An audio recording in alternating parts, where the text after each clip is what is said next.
Bonjour YouTube, dans cette nouvelle vidéo, nous allons parler du stabilisateur AK2000 de la marque Feiyue. L'ensemble des éléments du stabilisateur sont rangés dans une boîte en polystyrène. On a les batteries au format pile, le chargeur qui permet de recharger les 4 piles en même temps. En dessous, vous avez une petite boîte en carton dans laquelle est présent le câble USB pour pouvoir brancher le chargeur ainsi qu'une plaque en métal permettant le maintien des grands objectifs. Dans la boîte est également présent un petit trépied pour pouvoir poser le stabilisateur puisqu'il est pilotable par Bluetooth avec l'application Feiyue sur un smartphone. Vous avez également la plaque d'attache rapide pour pouvoir fixer votre hybride ou votre réflexe. Et pour terminer, dans la boîte, vous avez le Feiyue AK2000. L'AK2000 est un stabilisateur 3 axes constitué de 3 moteurs qui peuvent supporter des appareils plus objectifs jusqu'à 2,8 kg.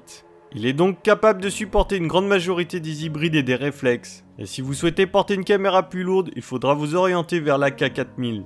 L'AK2000 possède un écran à fort contraste, vous pourrez donc l'utiliser dans beaucoup de situations. Un joystick permettant de piloter le mouvement du stabilisateur, ainsi qu'une molette sur le côté qui permet également de contrôler le stabilisateur mais de manière plus manuelle, puisque plus vous tournez la molette rapidement et plus le stabilisateur fera un mouvement rapide. Vous avez également un bouton pour l'allumer et un bouton pour prendre une photo directement à partir du stabilisateur. Concernant les batteries, elles s'ajoutent comme un grand nombre de stabilisateurs, il suffit de dévisser le bouchon présent sur le manche du stabilisateur et d'y insérer les batteries.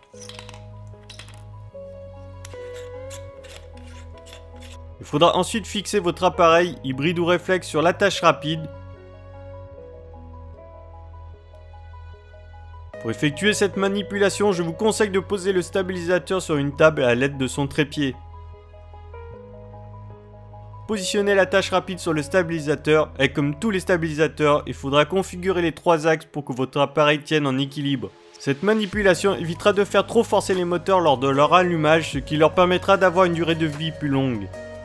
Une fois configuré, il vous restera plus qu'à allumer le stabilisateur et vous pourrez directement l'utiliser, votre vidéo sera stabilisée. Comme je l'ai déjà dit, vous pouvez bouger votre caméra à l'aide de la molette ou du joystick. Je tiens également à préciser que ce stabilisateur est destiné à faire des vidéos professionnelles, des courts-métrages ou encore des prises où vous pouvez le maintenir à 2 mains. Vous ne pourrez pas par exemple l'utiliser toute une journée pour faire un vlog. Ce n'est pas l'autonomie qui vous ne permettra pas de le faire puisqu'il a une autonomie de 12 heures, mais par contre c'est son poids. À vide il pèse 1,2 kg, à bout de bras il devient vite lourd. Ce déballage est terminé, dites-moi dans les commentaires si vous souhaitez que je réalise une autre vidéo de test avec des explications plus précises et une vraie mise en condition du stabilisateur. N'oubliez pas de me suivre sur Instagram, Facebook et surtout de vous abonner à la chain, c'était Stimeo, bye.